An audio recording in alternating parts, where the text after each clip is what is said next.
Olá, meus amores! Estamos de volta para gravar mais um vídeo aqui no nosso canal Fundamento.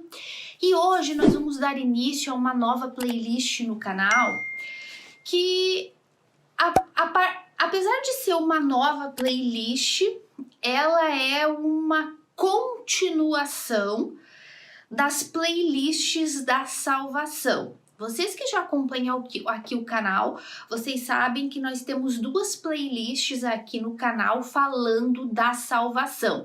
A playlist falando da salvação e a segunda playlist falando das fases da salvação. A ordem correta da salvação na vida de um filho de Deus. E nós ainda estamos nessa segunda playlist das fases da salvação. Terminamos aí os vídeos anteriores falando da conversão, que é a fase da santificação, né, de um filho de Deus, quando a gente nasce de novo. Agora a gente entra no processo de conversão diária, de pecados e de crescimento espiritual. Mas não sei se vocês lembram que tanto na primeira playlist como nessa segunda das fases da salvação, eu havia dito para vocês que nós gravaríamos vídeos falando de textos controversos, porque já ficou muito claro na primeira playlist e nessa segunda playlist que salvação não se perde. Filho de Deus, aqueles que nasceram de novo, que foram regenerados, que tiveram um coração regenerado, um coração novo, Espírito de Deus, o selo do Espírito de Deus dentro deles, essa pessoa não pode perder salvação. É impossível que um filho de Deus perca salvação, porque é impossível que o sacrifício de Cristo seja imperfeito a ponto de uma pessoa ser salva e perder a salvação. Então ficou muito claro isso, mas sempre existem aqueles textos controversos que aparentemente querem insinuar que a salvação pode sim se perder, né? Então eu prometi para vocês que nós gravaríamos vídeos desses versículos ou capítulos que falam de uma certa maneira que aparentemente, tá vendo? Tá vendo como pode perder a salvação? E aí existem vários exemplos, né? Como de Judas, enfim, que as pessoas acreditam que ele perdeu salvação. Mas então, meus amores, nós vamos dar início nessa playlist hoje de textos controversos, que aparentemente indicam que a salvação sim se pode perder. E hoje nós vamos... E que claro que não, mas que não é que são textos controversos que confundem, não. É simplesmente por uma falta de interpretação correta do texto dentro do seu contexto, né? Que isso a gente já fala muito aqui no canal. Então é muito... Em primeiro lugar, gente, a pessoa que acredita que a salvação se perde, eu não vou dizer nem o povo, tá? Que as pessoas, membros de igrejas ou de instituições que acreditam que a salvação possa se perder, eu não vou nem chegar nas pessoas, eu vou falar dos líderes. Um líder que prega que a salvação pode se perder, essa pessoa, para começar, ela não é nascida de Deus. E outra, ela não entende o sacrifício de Cristo na cruz. Porque quando a gente entende o sacrifício de Cristo na cruz, o que Cristo fez, a justiça de Deus, a justificação, a predestinação, a eleição incondicional, quando a gente entende tudo isso, é muito claro, é muito óbvio que é impossível que um filho perca a salvação. Mas então, e o que daqueles textos, daqueles versículos que aparentemente querem insinuar que a salvação se perde? Como, por exemplo, o que nós vamos estudar hoje. Hebreus capítulo 6 e versículo 4, 5 e 6, que diz: pois é impossível que aqueles que recaíram ou caíram tenham novamente o arrependimento, né? Então, muito controverso esse texto, muita gente pergunta, mas quem são essas pessoas de Hebreus 6? Quem são estes que recaíram, que é impossível eles serem salvos, porque novamente estão crucificando Cristo? Quem são essas pessoas? Muitas pessoas que um dia fizeram parte de uma instituição, de uma igreja evangélica e que um dia ouviram isso e que acham que porque elas pecaram, porque um dia elas estiveram na igreja e saíram da igreja, então elas agora é impossível para elas novamente se arrepender, é impossível para elas a salvação, elas perderam a salvação porque abandonaram a instituição, então agora é impossível que ela seja salva. Então é um texto muito complexo no sentido da má interpretação dele, que leva muitas pessoas ao desespero. Eu já ouvi da boca de pessoas dizer, não, para mim não tem mais chance, porque está escrito lá em Hebreus 6, porque eu saí da igreja, porque eu pequei, está escrito lá que é impossível para mim o arrependimento, é impossível para mim a salvação. Então eu já vi pessoas se largar no mundão, se largar no pecado, usar isso, talvez um sincero engano de dizer, não tem mais jeito para mim, então, ou então muitos até se escondendo atrás desse texto para poder pecar, voltar para o mundo e pecar à vontade, né? Não, já que não tem mais jeito, então vou viver de qualquer jeito, vou fazer tudo errado mesmo, né? Então, a legítima prova de uma pessoa que não é salva, nunca foi, né? Não é que perdeu, é que nunca foi. Então, a gente vai falar hoje, meus amores, esse estudo glorioso, vai ser o primeiro dessa playlist de textos controversos, né? E eu não sei aí se vão ser 2, 3, 4 vídeos nessa playlist, enfim, a gente vai falando conforme eu for lembrando de outros textos.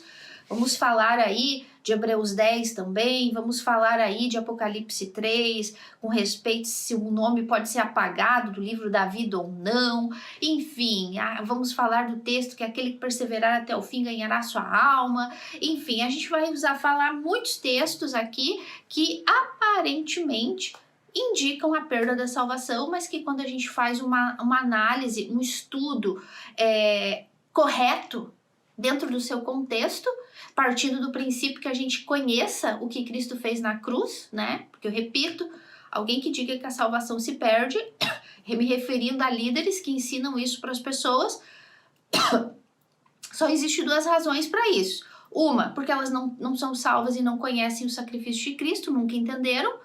E segunda, que elas querem ter as pessoas dominadas, controladas nas mãos delas, né? Para poder controlar, para poder fazer com que a pessoa esteja sempre agindo aquela fé falsa, que a gente já estudou bastante aqui, que tem que estar sempre fazendo alguma coisa para não perder a salvação. Então também é uma moeda de troca. Se tu ensinar para a pessoa que a salvação não se perde, a pessoa vai deixar de desistir de ir na igreja, não vai ir tanto na igreja, não vai fazer tanto voto, não vai fazer tanta corrente, se a salvação não se perde, né? Então, os líderes, principalmente falsos líderes, né? Os falsos profetas, eles têm esse ensinamento de que a salvação se perde como uma moeda de troca para manipular as pessoas, colocar medo. Colocar temor, não é nem temor, é medo mesmo, pavor, terror das pessoas de elas abandonarem a igreja e irem para o inferno, né? Então se usa muito esses textos para isso. Então, meus amores, vamos então lá, acompanha comigo na tua Bíblia, tá? Hebreus 6. A gente vai ler aqui, eu vou ler o texto para vocês e depois eu vou ler o texto, é um texto curto, e depois eu volto explicando as palavras-chave desse texto e o contexto de todo o livro de Hebreus, que é o contexto de toda a história bíblica, tá? Então diz assim, a partir do versículo 4, os perigos espirituais. Em algumas traduções está o perigo da apostasia, tá? Então diz assim, é impossível, pois, que aqueles que uma vez foram iluminados e provaram o dom celestial e se tornaram participantes do Espírito Santo e provaram a boa palavra de Deus e os poderes do mundo vindouro e caíram. Sim, é impossível outra vez renová-los para o arrependimento, visto que de novo estão crucificando para si o Filho de Deus e o expondo à vergonha, ou à ignomínia, né? Que é a mesma coisa que vergonha. Então, eu acredito que é um texto que todos nós conhecemos, né? Acredito, a maioria de vocês deve saber, e o quão esse texto é assim controverso ao ponto de fazer pessoas se desesperarem e acharem que porque se elas saíram da igreja ou se elas cometeram um pecado, então se elas um dia conheceram Jesus, cometeram um pecado, saíram da igreja, abandonaram a fé, aquela fé inventada por aí, então que agora não tem mais chance de salvação para elas. Então essas pessoas se desesperam, caem no mundão mesmo, não tem mais ânimo, não tem mais vontade de voltar para a igreja porque elas acreditam, né? Tá escrito, então, enfim, alguns sinceros, outros malandros mesmo, safados mesmo, que se aproveitam disso para cair no mundão, no pecadão mesmo, já que eu já tô condenado mesmo, então vou fazer o que eu quiser. Então, vamos entender, meus amores, este famoso versículo de Hebreus 6, que vocês sabem, né, que a maioria dos estudiosos da Bíblia acreditamos que foi Paulo que escreveu, né, esse texto. Então eu vou me referir, às vezes a gente se refere ao autor de Hebreus, mas eu vou me referir a Paulo, tá? Como o autor de Hebreus, embora não tenha a assinatura aqui dele, mas a gente vê Paulo presente nessa carta em tudo, desde a maneira de escrever, a maneira de exortar, a maneira de cuidar, de proteger, de zelar, de corrigir, de arrancar as orelhas do povo. É Paulo do início ao fim, né? Então, todo mundo acredita que é Paulo que escreveu, né? Então, eu vou me referir a Paulo aqui na Carta dos Hebreus. Tá bom, meus amores? Então vamos lá, vamos entender um pouquinho da Carta dos Hebreus. Eu sei que eu já falei isso aqui, é um estudo, vocês sabem que eu gosto de repetir para vocês lembrar, né? Tem gente que não lembra nem do último vídeo que eu postei. Quanto mais de vídeos que eu já postei lá atrás e que eu comentei alguma coisa. Então, a carta aos Hebreus. Quem são os hebreus, meus amores? São os judeus, o povo de Paulo, o povo de Jesus, o povo de Israel, né? Então, Paulo está escrevendo uma carta se dirigindo aos cristãos. Paulo não está escrevendo uma carta para todo o povo de Jerusalém, todo o povo de Israel. Para fariseus, hipócritas, religiosos, ortodoxos, não. Paulo está escrevendo uma carta para cristãos judeus, hebreus judeus que haviam se convertido ao cristianismo, como Paulo, como Pedro, como Tiago, como os discípulos, como todos os seguidores do Senhor Jesus e que estavam se convertendo, né? Então não é uma igreja de gentios, como Gálatas, como Efésios, como Colossenses, Filipenses, não. Carta aos hebreus, povo judeu. E então, se o povo judeu era um povo que havia se convertido ao cristianismo por causa de Jesus e da pregação dos apóstolos. Então era um povo que vinha da cultura judaica. Então Paulo escreve uma carta não para quem está fora da igreja, para quem está dentro. Quem iria ler a carta? O líder, né, o pastor da igreja ia ler para a congregação, para os membros daquela igreja. Então, Paulo escreve uma carta para os hebreus, crendo que ele estava escrevendo uma carta para cristãos. Mas Paulo não era burro. Paulo, com a experiência que ele tinha de escrever cartas, tanto para igrejas como para cristãos, como para judeus convertidos, como para gentios convertidos, ele sabia que dentro de uma igreja, e nada novo debaixo do sol, hoje acontece a mesma coisa, Paulo sabia que embora muitas pessoas estivessem dentro da igreja, mas nem todos eram a igreja de verdade, eram convertidos de verdade. Então, meus amores, dentro de uma instituição, ou não, vamos falar de uma igreja de verdade, tá? dentro de uma igreja bíblica de verdade, não significa que sempre vai ter 100% de pessoas convertidas. Vai ter 3 tipos de pessoas dentro de uma igreja bíblica, tá? Eu não tô nem falando das instituições agora e das seitas, tá? Instituições, quando eu digo instituições, são aquelas igrejas evangélicas sinceramente enganadas, que têm doutrinas errôneas, que precisam de arrependimento, precisam muitos nascerem de novo, os líderes principalmente, porque infiltraram doutrinas de demônios dentro de suas igrejas, e é a realidade. Por essas pessoas a gente ora, mas também tem aquelas seitas em que, de acordo às escrituras, Deus fala que a gente nem deve orar pelos líderes dessas seitas. Pelo povo sinceramente enganado que está lá, sim.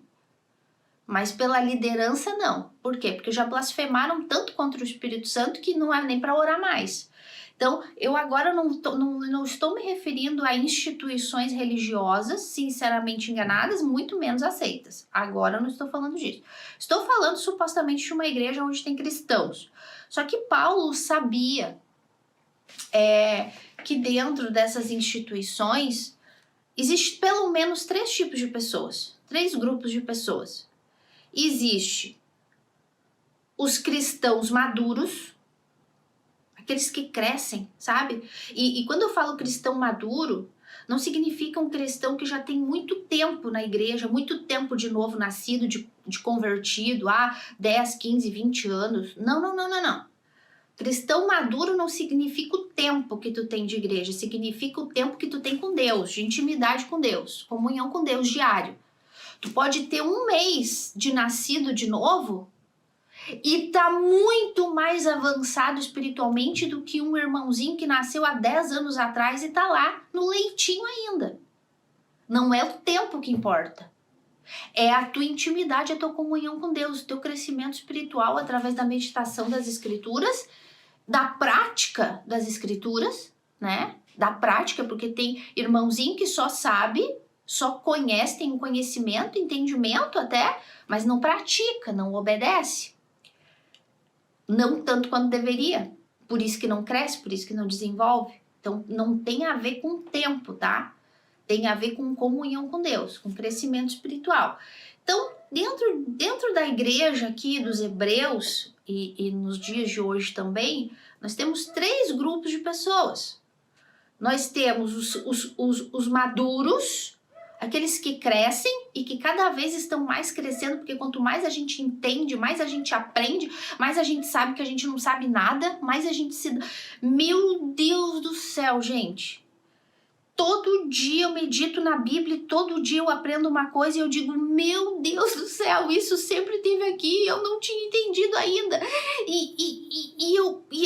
E aí tu pensa, meu Deus, e aí cada vez tu tá aprendendo mais. Então todos os dias a gente aprende. Então uma pessoa madura é esse tipo de cristão, que ele não se contenta só com aquilo que ele aprendeu ontem, ele quer aprender mais hoje, ele quer crescer mais hoje, e ele é movido pela responsabilidade de filho de Deus, de crescer, de amadurecer, porque ele sabe que ele tem uma responsabilidade de filho, com a vida dele, com o crescimento espiritual dele, com a intimidade dele com Deus, e também porque ele precisa ensinar a outros. Então, existe o cristão maduro dentro da igreja, o que cresce. Existe o cristão bebezão, aquele bebezinho, que ou nasceu ontem, ou literalmente, recenzinho nascido, que ainda está começando a dar os primeiros passinhos assim na fé, entender a doutrina da graça, entender a justificação, entender como que é o plano redentor de Deus, entender um pouco da história. Então ele está começando assim, e tem aqueles que fazem parte desse segundo grupo, que são dos bebezinhos, e que dentre os bebezinhos tem aquele que realmente nasceu recentemente, que ainda precisa, né, de alguém que dê leitinho na boca, que ainda precisa que alguém pegue pela mãozinha e oriente, ensine. E dentro desse segundo grupo de bebezinhos tem aqueles preguiçosos, aqueles filhos negligentes, aqueles filhos que estagnaram, se contentaram com o leitinho, simplesmente com o leitinho. Já eram para estar comendo comida sólida, como a gente vai voltar aqui no texto e vai ver o contexto, já eram para estar se alimentando de coisa forte. Justificação, eleição, predestinação, eleição incondicional, sacrifício,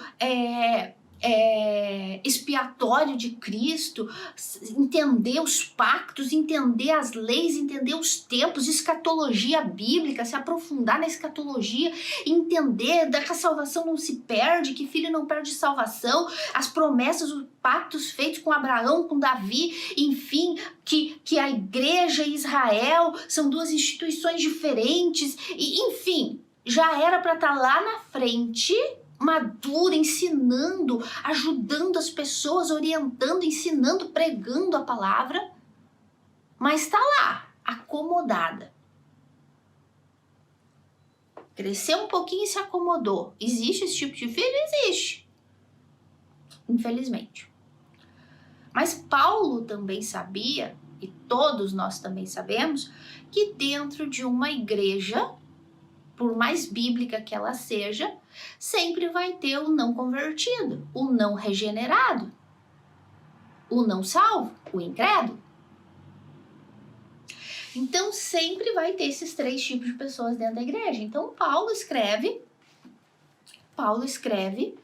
essa... E dentro desse grupo de incrédulos, de não convertidos, não regenerados, ainda dá pra gente tirar duas ramas, né? Tem aqueles que ainda podem ser salvos, porque ele precisa estar ouvindo o evangelho para ser salvo, e como tem um dia marcado para ele nascer de novo, então não significa que aquele incrédulo que está dentro da igreja não vai ser um filho de Deus amanhã ou depois, semana que vem ou mês que vem, um dia determinado por Deus, mas para isso ele tem que estar ouvindo o evangelho. Mas também dentro desse grupo de incrédulo tem aquele que nunca vai crer e que vai ser condenado ao inferno. Então Paulo escreve essa carta se dirigindo a essa igreja, mas sempre acreditando que ele está falando com os cristãos, que ele crê que ali a grande maioria é convertido, e que dentro desses convertidos tem os novinhos na fé, os negligentes, os irresponsáveis, e tem os maduros, e infelizmente tem os incrédulos, né? Então, Paulo escreve essa carta dos Hebreus. Vocês sabem que a carta dos Hebreus, eu já ensinei, é a carta que mais exalta Cristo, né? Paulo, quando escreve a carta aos Hebreus, né, povo hebreu, povo judeu, costumes judaicos, lei de Moisés, rituais, sacrifício, circuncisão, lembra? Tudo isso faz parte do povo judeu. Então, Paulo escreve a carta para os cristãos hebreus, os imaturos, os recém-nascidos, e para os incrédulos, e para aqueles que poderiam estar capengando, como os Gálatas, como as igrejas que os judaizantes queriam fazer com que eles voltassem à prática do judaísmo, né? A agregar a obra de Cristo. Não, a gente crê em Cristo, mas também cremos na circuncisão, nas festas, na comida, na dieta judaica. Então, Paulo sempre tendo esse cuidado em todas as cartas que ele escreve com todas essas pessoas. Então, na carta dos Hebreus, Paulo exalta o sacrifício de Cristo, a obra de Cristo, a pessoa de Cristo como superior a tudo e qualquer coisa referente à lei de Moisés, os sacerdotes, os pactos que foram feitos, as alianças, tudo. Cristo é superior a Abraão, a Moisés, aos anjos, a aliança, o sangue de Cristo, o sacrifício de Cristo é superior aos mandamentos, a aliança é superior a Melquisedeque. Enfim, Paulo vem aqui num contexto, na carta de Hebreus, exaltando a superioridade de Cristo sobre todas as coisas. E aí ele chega no capítulo 5 falando assim, ó, Cristo superior ao sacerdócio da antiga aliança. E aí ele vem assim falando, né, que Cristo é superior ao sacerdócio da antiga aliança, os sacerdotes que se apresentavam diante de Deus com sacrifícios ano após ano para sacrificar por si próprio e sacrificar pelo povo, pelo pecado do povo, e que inclusive Cristo é superior ao sacerdócio de Melquisedeque. Aí quando Paulo fala assim, escreve nessa carta, falando de Melquisedeque, aí Paulo vem e fala assim, mais ou menos assim, mas o que me adianta falar de Melquisedeque para vocês? Não dá, vocês são muito imaturos na fé, vocês não vão entender nada. Olha só como ele fala, com as palavras de Paulo. Os cristãos hebreus não tinham progredido. Veja bem o que Paulo está falando aqui. Paulo está falando com cristãos que não haviam progredido na fé. Então ele está exortando, e mais embaixo, quando a gente lê o nosso texto-chave de Hebreus 6:4, ele está exortando com relação à apostasia de um suposto crente. Então Paulo vem e fala assim, ó, os cristãos hebreus não tinham progredido na fé, não tinham crescido. E ele diz assim, a esse respeito temos muitas coisas que dizer e difíceis de explicar, porquanto vos tende tornados tardio em ouvir. A respeito de que Paulo disse que tinha muitas coisas ainda para falar, mas que não adiantava falar? Por quê? A respeito de quê? Do sacerdócio da antiga aliança, do sacerdócio de Melquisedeque. Ele falou, eu teria muitas coisas para falar para vocês a respeito disso, mas não adianta falar. Por quê? Porque são coisas difíceis de explicar, porquanto vos tendes tornado tardios em ouvir. Veja bem que Paulo está dizendo que são coisas difíceis de explicar, não porque ele não sabia explicar. Claro que ele sabia. O problema era que as pessoas não entenderiam. Por quê? Porque eram teimosas, tercas, endurecidas, preguiçosas. Eles eram tardos para ouvir. Ou seja, irresponsáveis, negligentes. Não se interessavam em crescer, em amadurecer, em querer aprender mais das coisas de Deus. Estavam contentados com o leitinho, com as coisas assim, simplesinha de um recém-nascido. E não se importavam em crescer. Então Paulo falou, do que me adianta falar se vocês não vão entender? E não porque é difícil de ensinar. Eu explicaria isso para vocês. Não, o problema está em vocês, porque vocês não querem ouvir.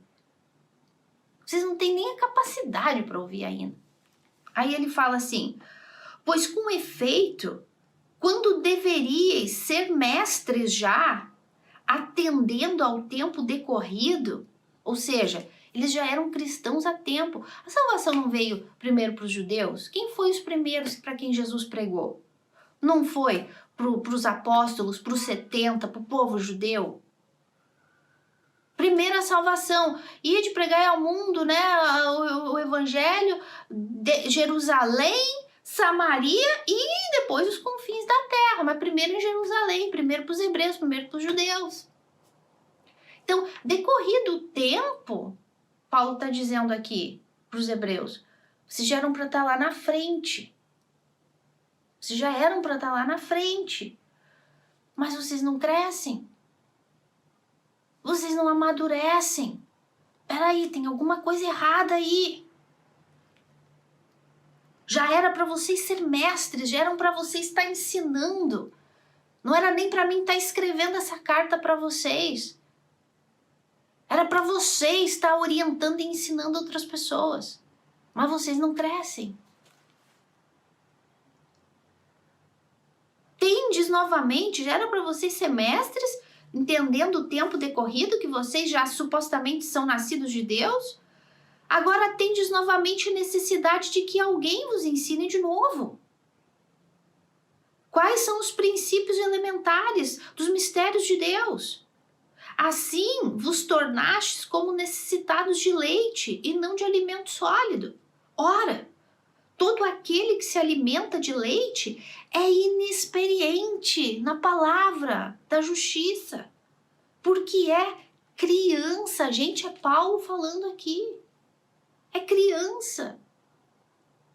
Puxa vida, vocês já eram para estar ensinando e vocês têm necessidade que alguém ainda continue ensinando vocês. E pior que não é nem ensinando vocês coisas mais difíceis, coisas mais de segundo nível, terceiro nível. Não, é lá, o fundamento, uma coisinha simples de quem recém-nasceu e tá começando ainda a descobrir os dedinhos, descobrir, sabe, enxergar, bababá, buziar. Não é isso que a gente tem que dar. Vocês têm necessidade de alguém ensine os princípios para vocês. Tem alguma coisa errada aí, Paulo está dizendo. Aí ele fala, ora, todo aquele que se alimenta de leite é inexperiente na palavra, porque é criança. Ele toma leitinho é criança, bebê. Mas o alimento sólido é para os adultos, para aqueles que pela prática têm as suas faculdades exercitadas para discernir não somente o bem, mas também o mal. Ou seja, quem é adulto, quem se alimenta da palavra de Deus e cresce e desenvolve, e através da prática, da obediência a essa palavra, a esse entendimento, está sempre exercitando, crescendo, tendo as faculdades, né, a capacidade espiritual, intelectual, a sabedoria, o entendimento que vem de Deus, do Espírito. Para quê? Para ter discernimento do bem e do mal. Para saber vigiar, para não pecar, para não cair no erro. Filho de Deus tem que crescer para não viver na prática do pecado, para não viver caindo, para não viver sofrendo com o seu pecado e sofrendo aqui, perdendo a alegria da salvação, sempre angustiado, sempre quebrando a cara, dando um mau exemplo, dando um mau testemunho e depois pior, perdendo toda e qualquer recompensa que poderia ter quando chegar diante de Deus. Então, por isso que Paulo está dizendo, vocês deveriam estar lá na frente. Vocês estão lá atrás ainda. Ai, ai, ai, tem alguma coisa errada aí. E aí ele vem e fala assim, Paulo fala, exortação ao progresso da fé. E ele diz, por isso, pondo da parte os princípios elementares da doutrina de Cristo, deixemo-nos levar para o que é perfeito, não lançando de novo a base do arrependimento, das obras mortas e da fé em Deus. O ensino de batismo, a imposição das mãos, a ressurreição dos mortos e do juízo eterno. Isso faremos se Deus permitir. Então, o que Paulo está dizendo aqui? Meus amores, meus irmãos... Meus amores, eu que falo, né? Paulo não. Meus irmãos, é hora de amadurecer, é hora de crescer.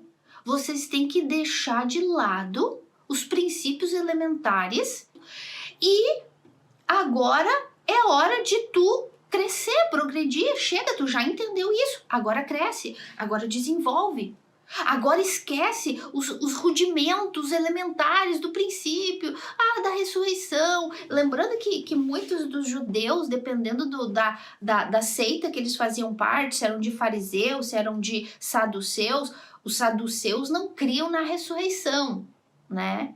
Então, os saduceus não acreditavam na ressurreição, os fariseus sim. Então, tinham alguns acreditavam que no batismo, outros não, uns acreditavam que o batismo era para salvação, outros não, que o batismo era só simbólico, para provar que a pessoa tinha crido em Cristo. Então, existiam essas confusõezinhas. Aí Paulo falou, puxa vida... Mas ainda, essa bobagemzinha. Levando o tempo decorrido que vocês já são cristãos, ainda a mesma coisa. Ah, para! Paulo tá falando, esquece isso, cresce de uma vez. Em outras palavras aqui, cria vergonha na cara, amadurece, larga o bico, larga a mamadeira, larga a chupeta.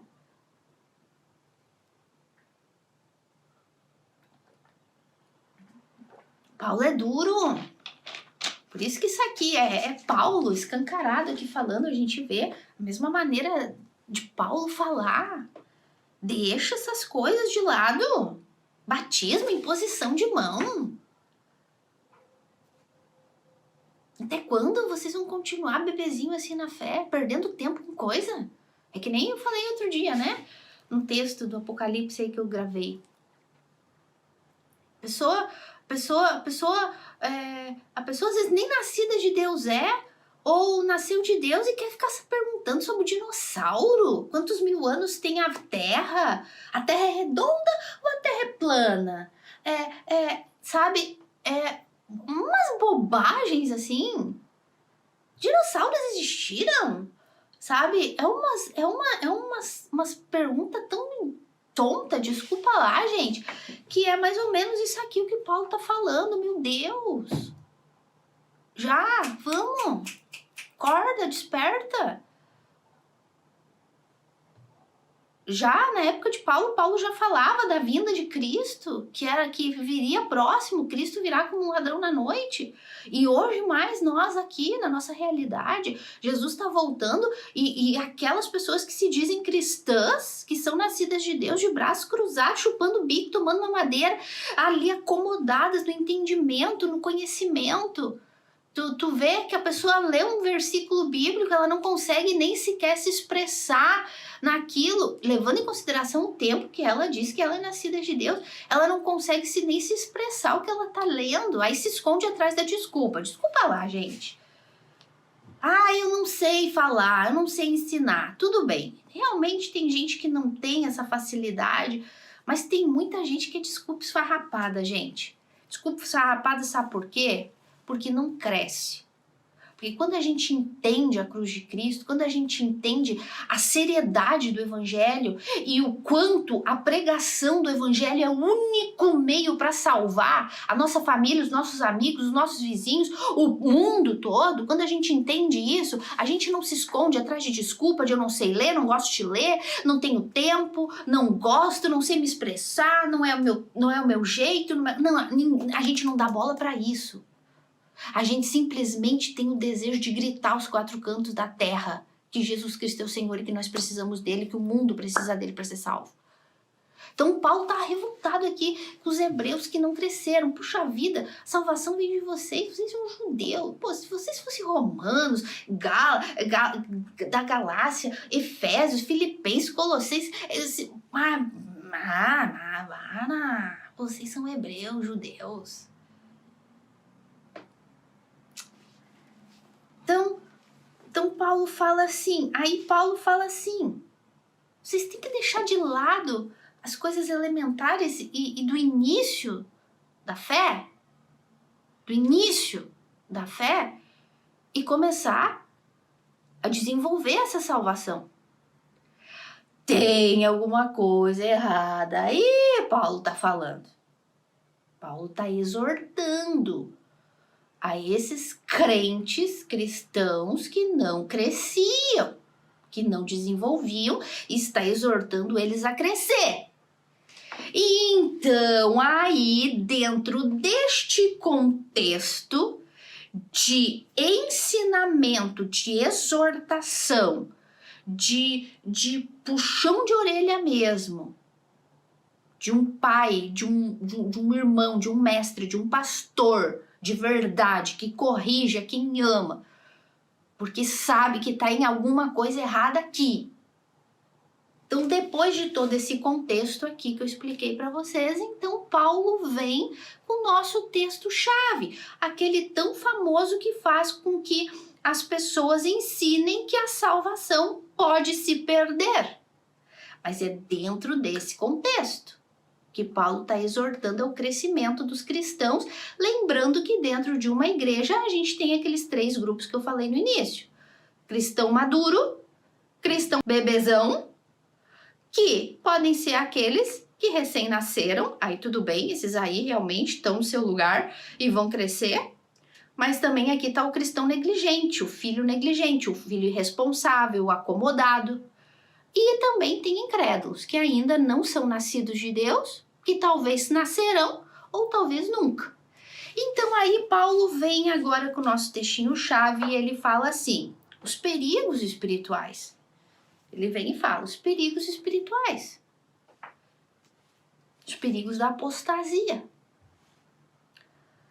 É impossível, pois, que aqueles que uma vez foram iluminados e provaram do dom celestial e se tornaram participantes do Espírito Santo e provaram a boa palavra de Deus e os poderes do mundo vindouro e caíram. Sim, é impossível outra vez renová-los para o arrependimento, visto que de novo estão crucificando para si mesmos o Filho de Deus e o expondo à vergonha. Então, nesses 3 versículos aqui, Paulo está dando uma sequência do estudo que ele fala assim, irmãos, vocês já deveriam ter crescido, levando em consideração o tempo que vocês têm de cristão, de convertido, que foi pregado o evangelho para vocês já deveriam estar dando frutos desse crescimento, dessa conversão, desse novo nascimento. Vocês já deviam estar comendo carne, comida sólida, estão no leitinho. Tem coisa errada aí. Paulo diz assim, presta atenção. E ele falou ali, né? Cristão tem que crescer para saber discernir o bem do mal, para não ficar pecando, para não ficar caindo, para não ficar sendo iludido por judaizante que queira vir e querendo infiltrar a lei de Moisés, circuncisão, dieta, leis, alguma outra coisa de festas. Cristão tem que crescer para amadurecer, para não cair em pecado, para não viver na prática do pecado e para não ser enganado. Porque se vocês crescem na sabedoria, no conhecimento, as faculdades de vocês, na prática do crescimento, da meditação, da oração, da prática das boas obras, vocês vão crescendo, então mais confiança em Cristo, mais confiança em Deus, mais amor às almas, mais admiração por Deus e por Cristo e mais sabedoria para discernir bem e mal. Porque olha só, meus irmãos, é impossível que aqueles que um dia provaram da palavra de Deus, ouviram as coisas de Deus e caem, é impossível que essa pessoa se arrependa, viu? É impossível que essa pessoa seja salva. É impossível que essa pessoa se arrependa para a salvação. O que Paulo estava dizendo aqui, meus amores? Paulo estava dizendo que estas pessoas aqui, a quem ele estava chamando a atenção, poderiam perder a salvação? Não. Paulo está sendo muito claro aqui. Paulo não está falando de pessoas que são cristãs e que se elas pecarem, elas podem perder a salvação. Não. Paulo está falando aqui de pessoas que acreditam que são salvas e não são. Paulo não está dizendo aqui que pessoas que são nascidas de Deus podem perder salvação. Paulo está falando aqui, ele está só alertando essa igreja aqui, que no meio dessa igreja aqui, desses que estão aqui negligentes, que não crescem, que não desenvolvem, que tem alguma coisa errada aqui, está alertando por se acaso nesse meio aqui tenha pessoas que estão autoenganadas, que acham que são salvas e que não são, e que essas pessoas aqui, que supostamente estão dentro da igreja, beatas, de noite dentro da igreja, cumprindo rituais, tendo um título, tendo um uniforme, tendo uma gravata, fazendo parte de um grupo, sendo líder, sendo dizimista, sendo ofertante, limpando a igreja, limpando o banheiro da igreja, abrindo a igreja, fechando a igreja, 7 dias da semana na igreja, 24 horas por dia dentro da igreja. Ele está dizendo que aqui tem gente auto-enganada, viu? E que essas pessoas aqui, sim, elas podem cair e vão, cedo ou tarde. E para elas não tem perdão, não tem arrependimento de pecados. Então são pessoas auto-enganadas. E como uma pessoa, como que a gente pode discernir de um cristão verdadeiro e para um cristão auto-enganado? Justamente aquilo aqui que Paulo está exortando, o crescimento. Paulo não está corrigindo essas pessoas aqui pelo crescimento. Vocês estão parados no tempo. Peraí. Vocês têm tanto tempo.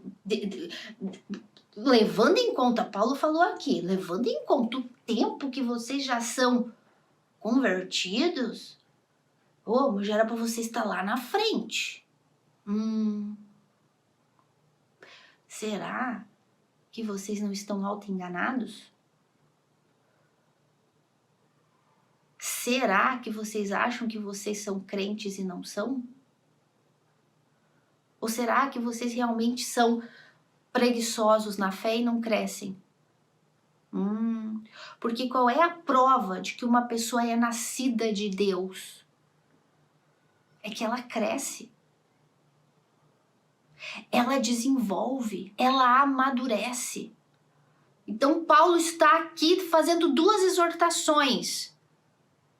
Tanto para nascidos de Deus, de verdade, cristãos, nasceram de novo, mas se acomodaram, estão amarradinhos ali, se acomodaram, não crescem, não desenvolvem por causa da preguiça, por causa das desculpas farrapadas, enfim. Tanto para essas pessoas, Paulo está exortando aqui e fazendo eles se ligarem.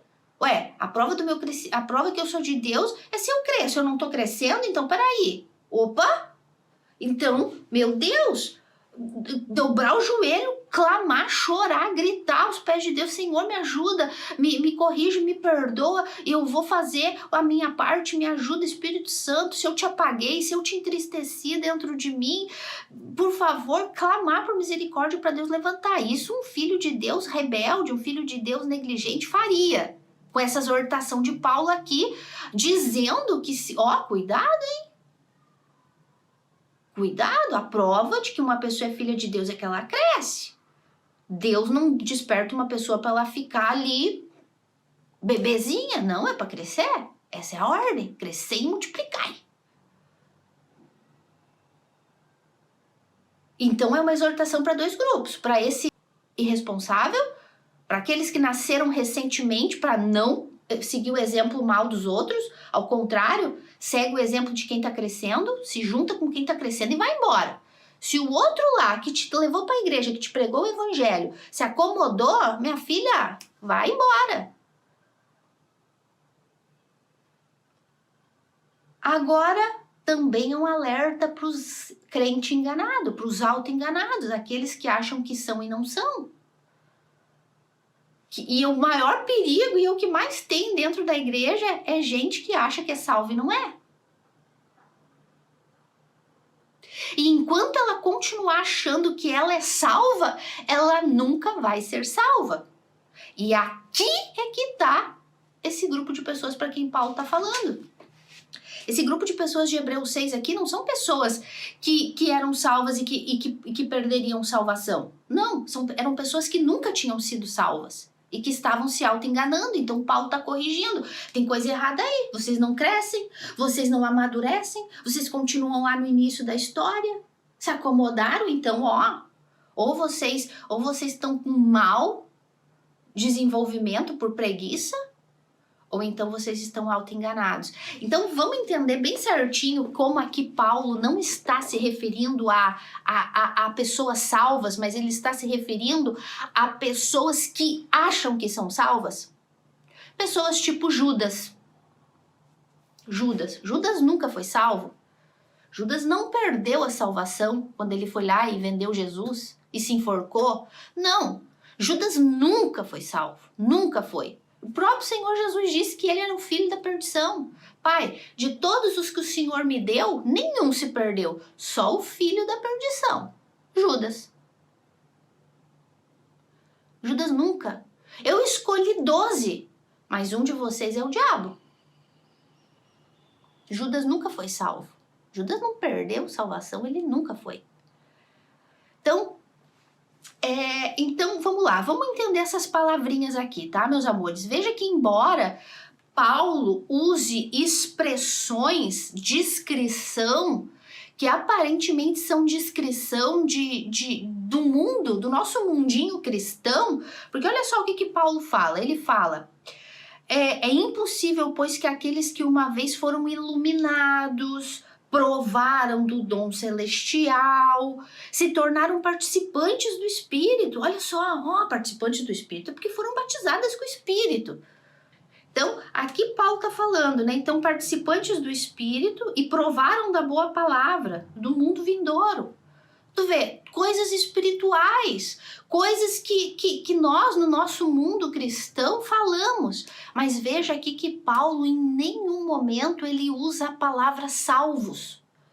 Paulo não diz aqueles que foram salvos, aqueles que foram regenerados. Gente, a gente está falando de Paulo, né? E não só Paulo, mas como todos os discípulos e apóstolos, eles sabiam ensinar a salvação, ou não sabiam? Paulo não falava de regeneração o tempo todo? Pedro não falava de regeneração o tempo todo? João não falava de regeneração e de novo nascimento o tempo todo? Não é assim que eles usam as expressões para falar de uma pessoa que foi salva? Aqui Paulo não usa a expressão aqueles que foram regenerados. Paulo não usa muito a expressão justificados, redimidos.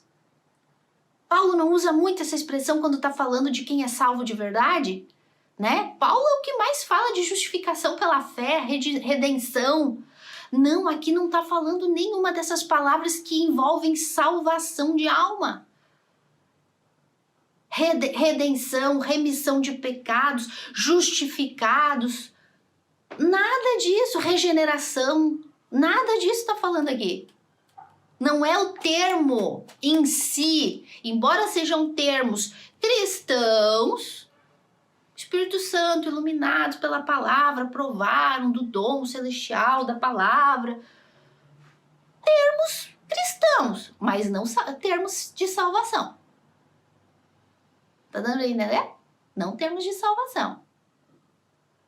Em nenhum momento aqui tá falando disso.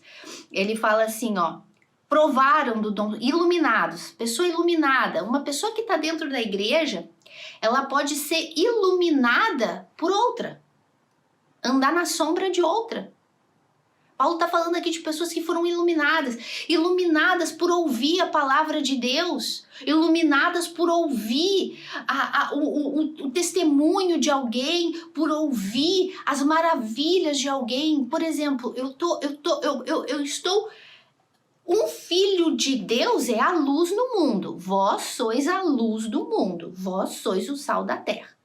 Então eu, como Aline, filha de Deus, eu sou a luz no mundo. Eu sou isso. Deus me disse que eu sou isso. Então, quando eu abro a minha boca para pregar, para ensinar, eu estou iluminando pessoas. É ou não é? Quando eu chego, eu abro a boca para falar da palavra de Deus, não para falar de mim, para falar da palavra de Deus, para falar da cruz de Cristo. Então eu estou iluminando pessoas, mas eu não salvo pessoas. Quem salva? O Espírito Santo, Deus, o Senhor Jesus, através da obra regeneradora. Então aqui Paulo está falando assim, ó, é impossível que aqueles que foram iluminados, ou seja, que um dia foram iluminados por outras pessoas, por filhos de Deus, que viviam debaixo da sombra de outras pessoas, ouviram o evangelho, aquela expressão conhecidinha nossa, foram convencidas, mas não convertidas. Aqui foram iluminadas por outra pessoa, por um filho de Deus de verdade. Deram os braços para um filho de Deus de verdade e pensa assim, não, a luz dela vai ter que ser minha também. Tipo, um filho de um pastor, um filho de um casal que é cristão de verdade, aquele filho é iluminado por aqueles pais, mas isso não faz dele um filho de Deus. Uma pessoa pode dar o braço para mim, ficar na minha casa, dormir comigo, acordar comigo, comer comigo, beber comigo, ser uma pessoa que eu amo e que me ama. Eu posso ser luz para ela, no sentido de iluminar ela, mas ela pode não ser uma crente, ela pode não nascer de novo, ela pode nunca ser salva. Tá dando para entender? Então, aqueles que foram iluminados, que estiveram perto de pessoas que eram de Deus, que provaram do dom celestial, provar. Pessoas que provaram da palavra de Deus, que provaram das bênçãos de Deus, de milagres. Pessoas dentro da igreja que podem ter sido curadas, podem ter sido libertas, podem ter sido ajudadas por algum motivo, por alguma razão, por outras pessoas, pela própria palavra de Deus, podem ter sido consoladas, uma palavra de ânimo, uma palavra de consolo. Elas provaram. Quando tu prova uma coisa, tu prova algo, se tu gosta, tu vai lá e come. Mas não significa que tu vai provar algo e tu vai comer e vai querer comer mais. Quantas pessoas nós temos assim dentro das igrejas? Numa igreja bíblica, ouviram uma palavra, gostaram, ai, essa palavra foi para mim, linda, ai. Mas só ali naquela hora. Aquela ali ela provou e gostou, mas depois veio uma palavra de repreensão, um ensinamento mais duro, como quando Jesus começou a ensinar da Santa Ceia, de participar do corpo e da carne dele, que quem não participar do meu corpo e do meu sangue não faz parte de mim, não é da minha família, e que o meu corpo é o verdadeiro pão, é a verdadeira comida. E aí aqueles discípulos, não os apóstolos, os discípulos, ó, duras são estas palavras, e ó, deitaram o cabelo, foram embora, abandonaram Jesus. Tanto que até Jesus falou para os discípulos, e vocês não querem ir embora também? E Pedro, não, Senhor, para onde iremos se tu tem palavra de vida? Aqui, ó, pessoas que provam só aquilo que agrada, provam só as palavras que interessam para elas, a palavra que anima, que consola, que diz que ela vai vencer, que Deus é com ela, que Deus ama ela. Mas quando vem falar de palavra dura, repreensão, arrependimento, abandono de pecado, novo nascimento, predestinação, eleição incondicional, crescimento, duras são essas palavras, ó, vai embora. Provaram, mas não quiseram comer todos os dias. Provaram só na hora que ofereceram ali. Só experimentaram o que agradava. E ó, depois, ó, deitou o cabelo e foi embora. Deixou Jesus. Essas pessoas aqui. Outra aqui que ele fala, ó. Se tornaram participantes do Espírito e provaram da boa palavra de Deus. Ah, ó, participantes do Espírito, significa que elas foram batizadas com o Espírito Santo? Não. Participantes do Espírito que ouviram a boa palavra, ó, que provaram a boa palavra. Aqui, Paulo não está falando que elas foram batizadas no Espírito, que elas foram seladas. Paulo usa muito a expressão selados no Espírito de Deus, penhor da nossa salvação. Não. Aqui não está falando que elas foram redimidas, regeneradas pelo Espírito de Deus.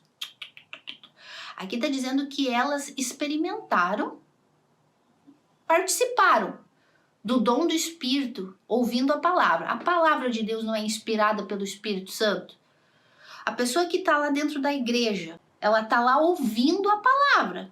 Aquela palavra ali não é do pastor, não é do obreiro. Isso que eu estou aqui falando para vocês não é minha palavra. É a palavra de Deus, é a palavra inspirada pelo Espírito. Por que aqui diz que é impossível o arrependimento para essas pessoas? Porque elas ouviram a palavra inspirada pelo Espírito de Deus e rejeitaram e desprezaram. Esse texto aqui de Hebreus 6 é paralelo, é o mesmo ensinamento de Jesus lá para os fariseus que pecaram contra o Espírito, que blasfemaram contra o Espírito. Lá, eles blasfemaram contra o Espírito, dizendo que Jesus, os milagres, os demônios que Jesus expulsava, era pelo poder de Satanás e não pelo poder do Espírito. Como que nós hoje, nós não, porque filho de Deus não apostata, filho de Deus não comete a blasfêmia contra o Espírito Santo. Mas como estas pessoas aqui blasfemam contra o Espírito Santo? Porque elas estão blasfemando aqui contra o Espírito Santo. Se Jesus falou que estava blasfemando contra o Espírito Santo quando ele estava lá em carne e osso fazendo milagres e eles disseram que ele fazia em nome de Belzebu. Aí ele disse, pecar contra o Espírito Santo é um pecado imperdonável, não tem perdão. Condenação eterna, nem ora por esse pecado que não tem jeito. E aqui essas pessoas também estão dizendo que não tem jeito para elas. Não tem jeito, porque elas estão crucificando Cristo de novo. Por quê? Porque aqui essas pessoas estão blasfemando contra o Espírito. Quando que uma pessoa blasfema contra o Espírito hoje? Quando ela rejeita a palavra inspirada pelo Espírito. O que o Espírito Santo veio fazer? A anunciar o Filho de Deus, anunciar, exaltar, glorificar Cristo e a obra de Cristo na cruz. Então, quando uma pessoa rejeita essa palavra do Evangelho, quando essa pessoa despreza essa palavra do Evangelho, seja literalmente dizendo, não quero saber, isso é coisa de crente, eu não quero, como aquela que diz, essa graça eu não quero, essa graça é uma desgraça, falar de Jesus é religioso demais.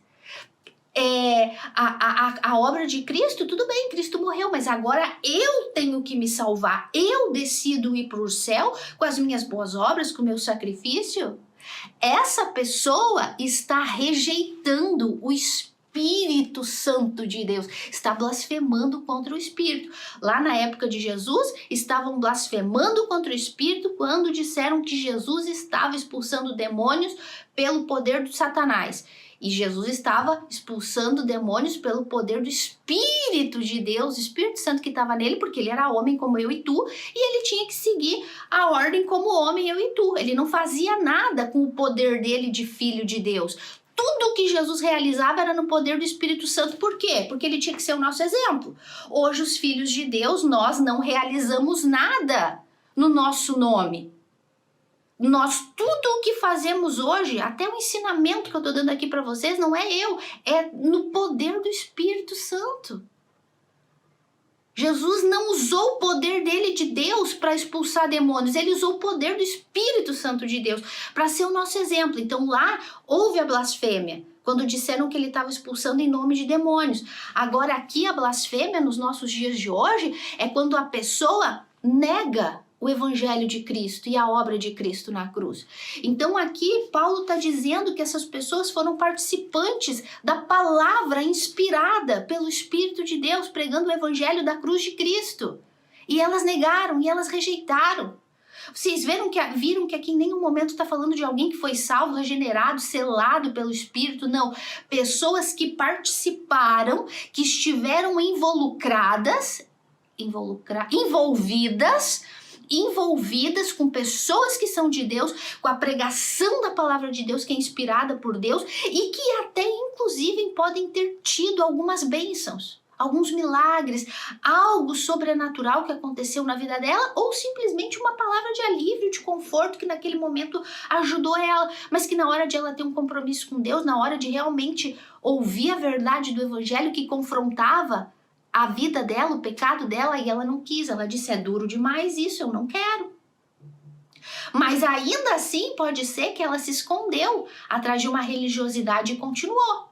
Pode ser que ela não disse eu não quero escancarado, mas ela tá lá dentro da igreja, mas o que acontece com ela? Ela não cresce espiritualmente.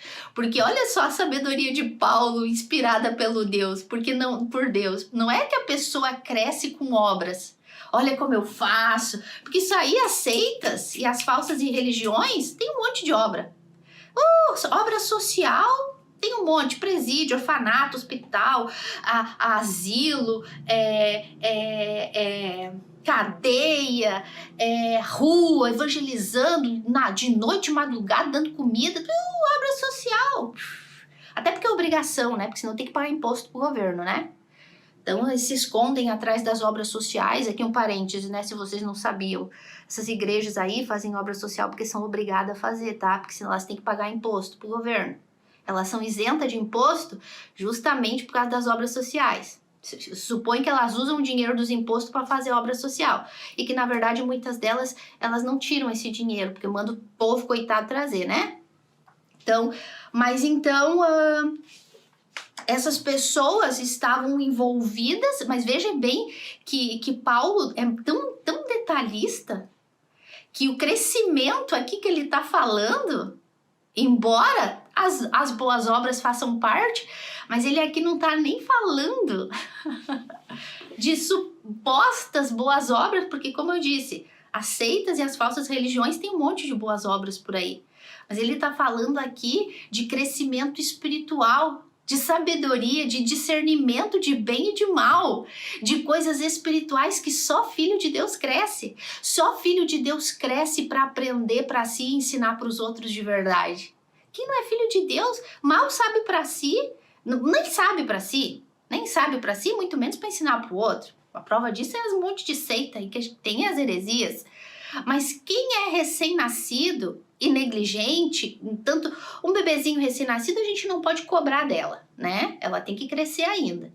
Mas quem já tá, que nem aqui, a exortação de Paulo, você já tem um tempão e vocês não crescem, então essa pessoa, ela não pode nem para ela e muito menos para ensinar para os outros. Não foi que Paulo falou, puxa, vocês já deveriam estar ensinando.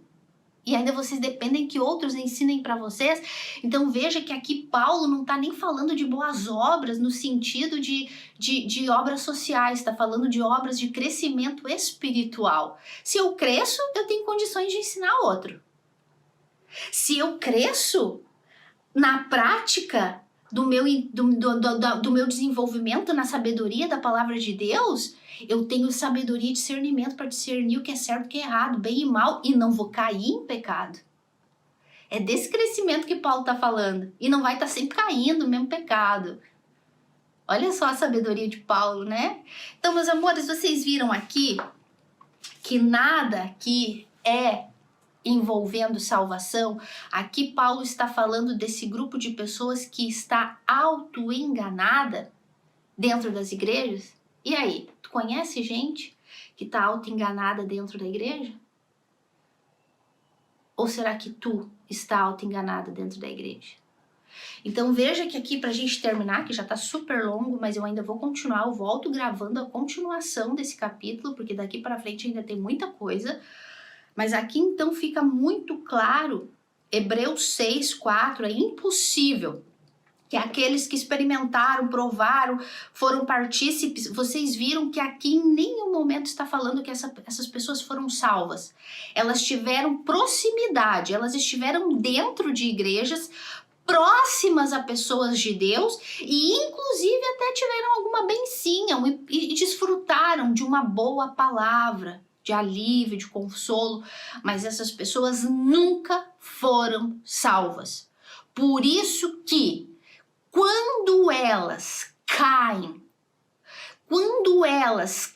no pecado, saem da igreja que ela está indo, que ela vai para o mundo, começa a fazer tudo errado, ou até aquelas que continuam se escondendo dentro da igreja, atrás de uma aparência de santidade, mas morre e vai para o inferno, ou então vai ser aquelas que um dia vão estar diante de Jesus e vão dizer, Senhor, em teu nome eu fiz isso, fiz aquilo, e Jesus vai dizer, eu nunca conheci vocês.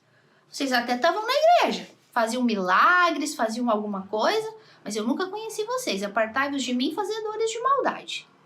Então, este grupo de pessoas aqui de Hebreus 6 não são pessoas que perdem salvação porque pecaram ou porque saíram da igreja. Não, essas pessoas aqui não perdem salvação. Essas pessoas aqui nunca foram salvas. Tá bom, meus amores? E eu volto na continuação disso aqui. A gente ainda vai falar muito, porque tem muito pano pra manga aqui, tem muita coisa linda nesse aprendizado, para vocês nunca mais terem dúvidas de que Hebreus 6 está falando de perda de salvação. Não, Hebreus 6 está falando de pessoas que nunca foram salvas, de pessoas que apostataram da fé porque nunca nasceram de novo. Eu oro para que o Espírito Santo comece a convencer vocês dessas verdades. Que Deus abençoe e até o próximo.